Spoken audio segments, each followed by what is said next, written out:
maquinista está há 4 horas sentado em cima de uma caldeira que passa dos 90 graus. O metal embaixo das pernas queima mesmo através da roupa. O ar que ele respira sobe superaquecido da fornalha, tão perto que daria para tocar só de esticar o braço.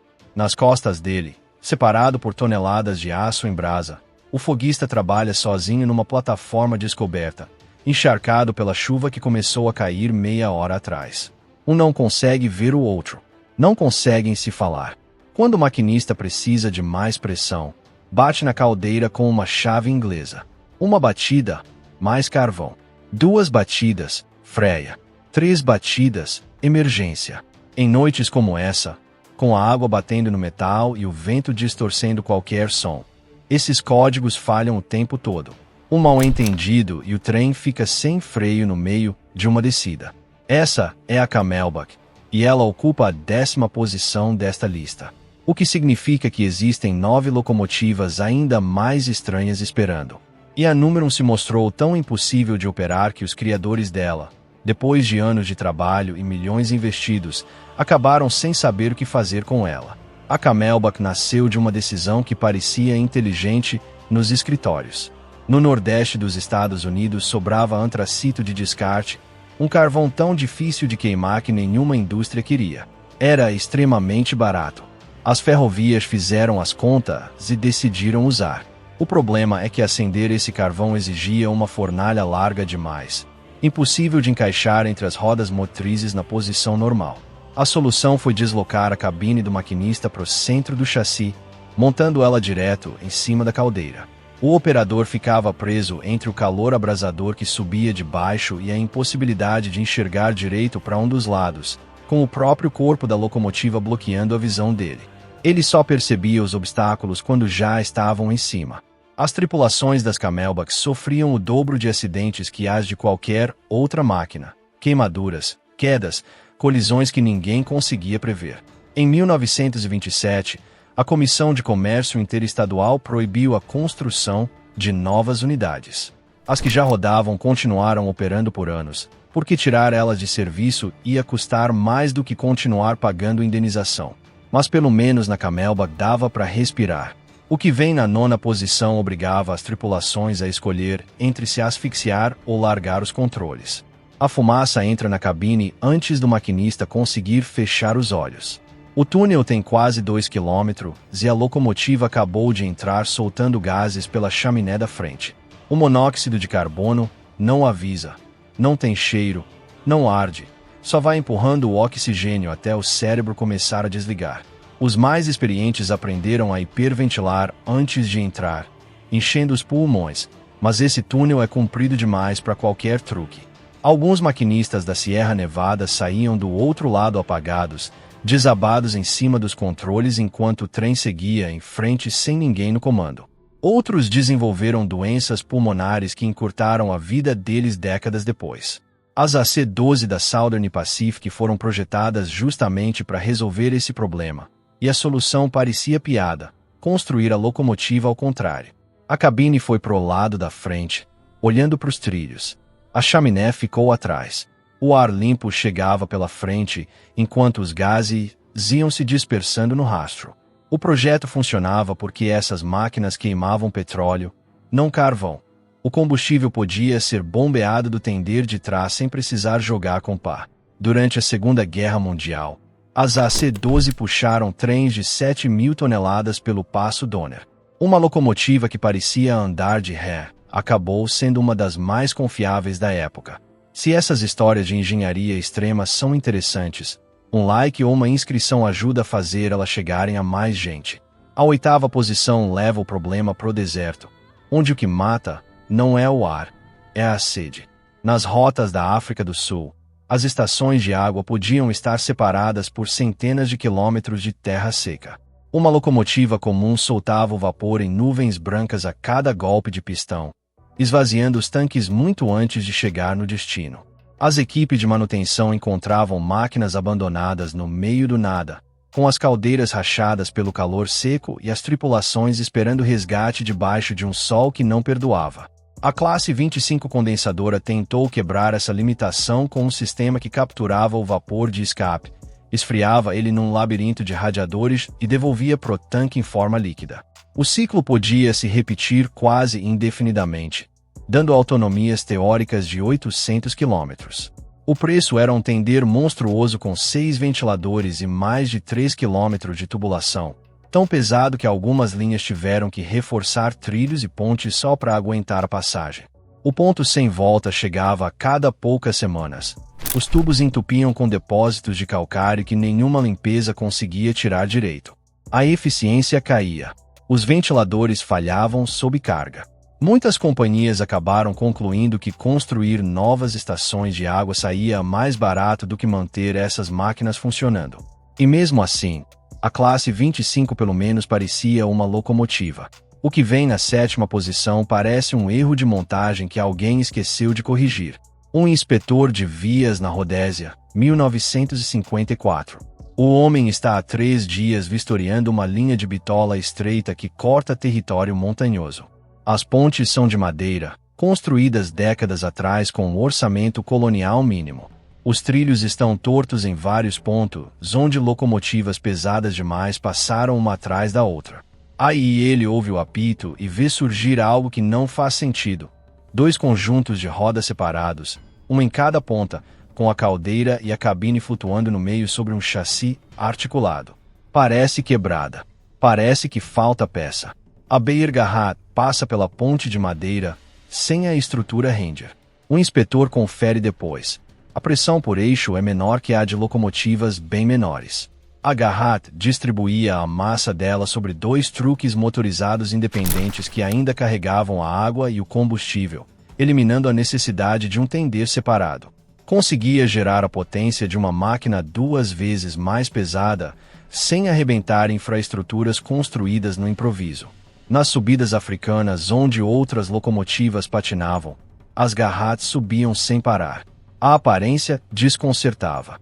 O desempenho justificava cada parafuso daquele projeto impossível.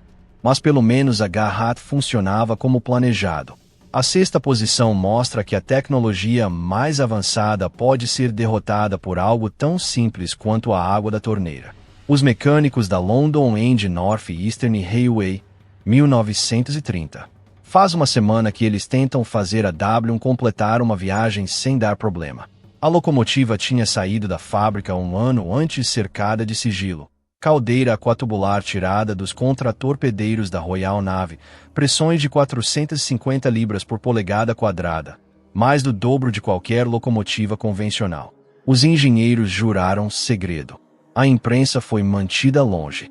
Os rumores falavam em revolução. A realidade é que os tubos estreitos da caldeira entopem com depósitos de calcário a cada poucas semanas. A água britânica, dura e cheia de minerais, faz espuma e atrapalha a circulação do vapor. Cada inspeção revela novos pontos de falha. Um depósito ignorado pode estourar uma tubulação e deixar a locomotiva parada por dias. O ponto sem volta foi químico, não mecânico. Ninguém achou um jeito econômico de tratar a água antes de ferver. A W passou mais tempo na oficina do que puxando o trem. Os ferroviários apelidaram ela de motor secreto. Só foi construída uma unidade, mas pelo menos a W tentava melhorar o desempenho de verdade. A locomotiva da 5ª posição tentou algo mais perigoso: vender aparência de modernidade sem mudar nada de verdade. Oliver Bulleid, projetista-chefe da Southern Railway, tinha uma visão. O vapor estava perdendo espaço pro diesel, e Bulleid achava que o problema era estético. As locomotivas a vapor pareciam coisa do passado. A solução dele foi a Leader, uma máquina toda fechada por uma carenagem de metal que escondia as rodas e o maquinário. 2 cabines idênticas, uma em cada ponta, permitiam operar nas 2 direções sem precisar virar a máquina. Por fora parecia um diesel moderno. Por dentro era uma armadilha. O calor da caldeira, preso pela carenagem fechada, transformava o interior num forno onde a temperatura passava dos 50 graus no verão. Os gases da combustão vazavam para as cabines. Ventilação praticamente não existia. As equipes de manutenção tinham que se arrastar por corredores estreitos e engordurados para alcançar qualquer peça, xingando cada parafuso. As atas sindicais de 1950 registram um catálogo de reclamações que hoje seriam motivo de interdição na hora. Condições intoleráveis, visibilidade zero, impossibilidade de trabalhar mais de 2 horas seguidas sem sair para respirar. O ponto sem volta foi humano.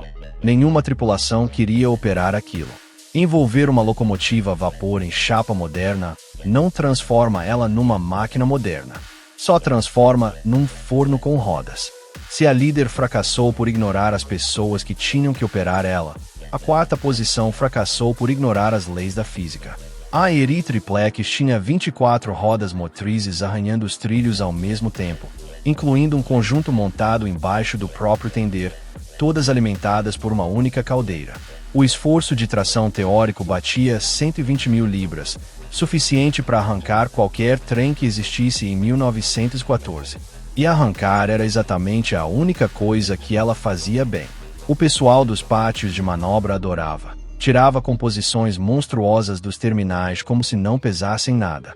O problema parecia assim que tentava andar a mais de 25 km por hora. A caldeira não dava conta de produzir vapor suficiente para os 3 conjuntos de cilindros trabalhando a pleno. A pressão desabava. O terceiro motor, o mais longe da fonte de vapor, ficava sem força e as rodas dele passavam de empurrar a ser arrastadas, virando peso morto. Os maquinistas apelidaram de estripadora de pátio. Arrancava trens impossíveis, mas mal conseguia chegar na cidade seguinte antes de ficar sem fôlego. O ponto sem volta era físico. Nenhum redesenho de dutos ou válvulas ia mudar a quantidade de vapor que uma caldeira produz por minuto. Tudo que veio antes foram erros de cálculo, problemas que alguém deveria ter previsto. O que vem nas 3 primeiras posições é diferente.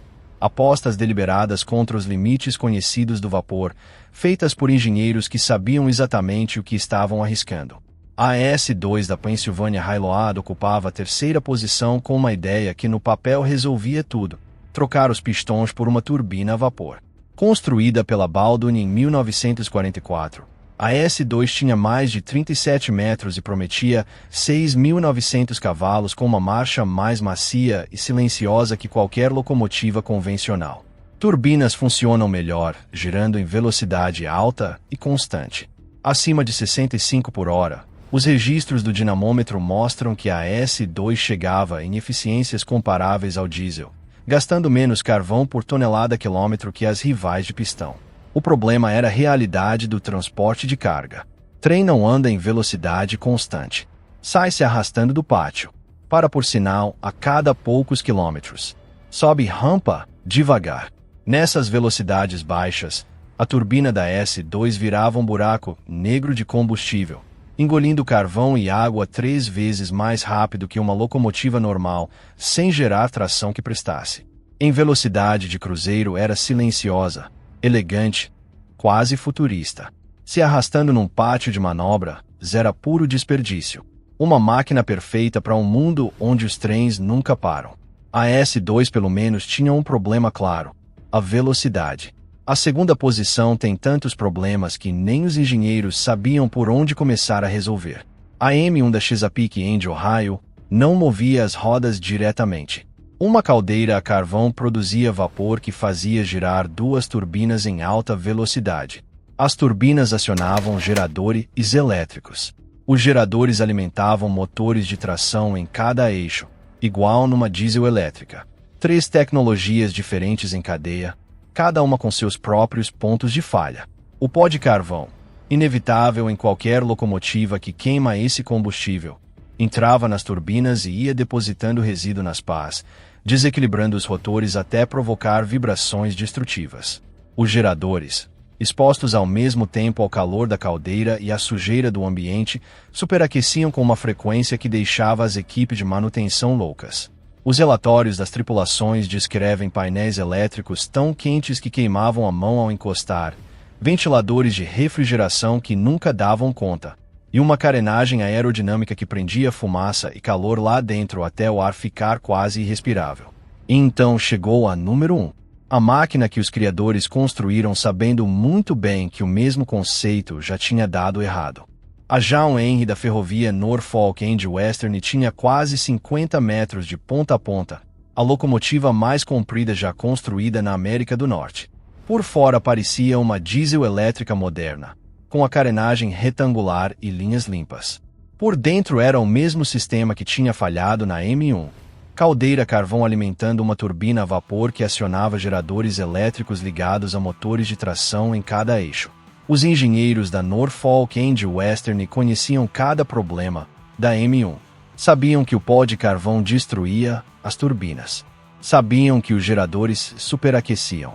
Sabiam que a combinação de vapor e eletricidade gerava mais pane do que qualquer oficina conseguia dar conta.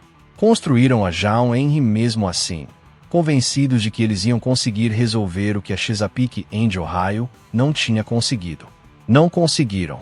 O pó entrava nas pás com a mesma teimosia. As cinzas achavam caminho até os enrolamentos dos geradores, provocando curto-circuito que deixava a locomotiva parada a centenas de quilômetros de qualquer socorro. Os controles eram um labirinto de interruptores, medidores e alavancas que parecia mais cabine de bombardeiro do que locomotiva. Mesmo as tripulações mais experientes da ferrovia lutavam para manter tudo funcionando ao mesmo tempo. Os diários de manutenção das oficinas de Roanoke, guardados até hoje, registram uma ladainha de frustrações. Filtros entupidos a cada poucas semanas, motores de tração queimados, turbinas que se recusavam a pegar, viagens canceladas uma atrás da outra, custos de reparo que estouravam qualquer orçamento. A John Henry passou mais tempo parada na oficina do que rodando. Em 1957, menos de 3 anos depois de entrar em operação, a Norfolk and Western aposentou ela de vez. Os comunicados para a imprensa mal mencionaram o fracasso. A locomotiva foi pro ferro velho sem cerimônia. A diesel elétrica convencional, bem mais simples, bem mais previsível, já dominava as linhas principais do país inteiro. A era do vapor não terminou com uma explosão.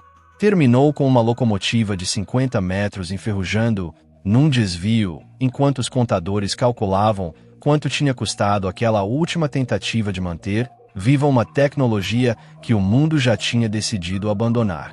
Se esse passeio pelas locomotivas mais absurdas já construídas foi interessante, se inscrever, deixar um like ou comentar qual dessas máquinas merece um vídeo só dela é a melhor forma de apoiar esse conteúdo. A gente se vê no próximo vídeo.